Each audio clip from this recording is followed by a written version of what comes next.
অণুর ক্ষেত্রে তুমি চিন্তা করে দেখো, এটা একটা অক্সিজেনের অণু, এটা হাইড্রোজেনের অণু, এটা নাইট্রোজেনের অণু, আবার এগুলো হচ্ছে এটা কার্বন ডাই অক্সাইডের অণু, এটা অ্যামোনিয়ার অণু, এটা মিথেনের অণু।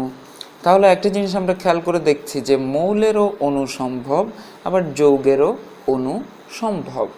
অণু কি? একাধিক পরমাণু মিলে তৈরি হয় অণু। এখানে হাইড্রোজেন অণুটা তৈরি হয়েছে দুটি হাইড্রোজেন পরমাণু মিলে, নাইট্রোজেন অণুটা তৈরি হয়েছে দুটি নাইট্রোজেন পরমাণু মিলে। আসলে তো দুটি না, 2 মোল নাইট্রোজেন পরমাণু মিলে 1 মোল নাইট্রোজেন অণু তৈরি হয়েছে। তো মোলের কনসেপ্ট আমরা সামনে গেলে ক্লিয়ার হব পঞ্চম অধ্যায়ে কেমিস্ট্রিতে।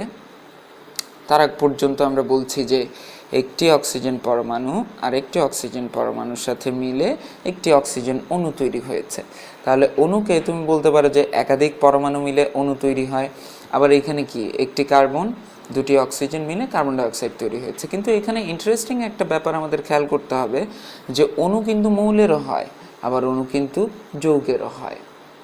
তাহলে অণু সংজ্ঞায়ন তুমি কিভাবে করবে?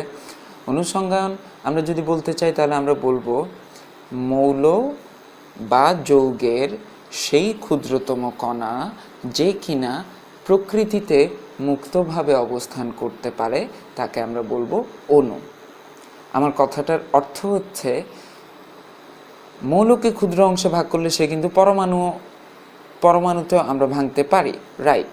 মৌলকে ক্ষুদ্র অংশে ভাগ করলে আমরা পরমাণুতেও ভাঙতে পারি, বাট আমরা যদি মৌলের সেই ক্ষুদ্রতম অংশ চাই যে প্রকৃতিতে মুক্তভাবে থাকতে পারে, নেচারে প্রকৃতিতে থাকতে পারে, সেক্ষেত্রে কিন্তু মৌলের সবচেয়ে ছোট অংশ কিন্তু অণু।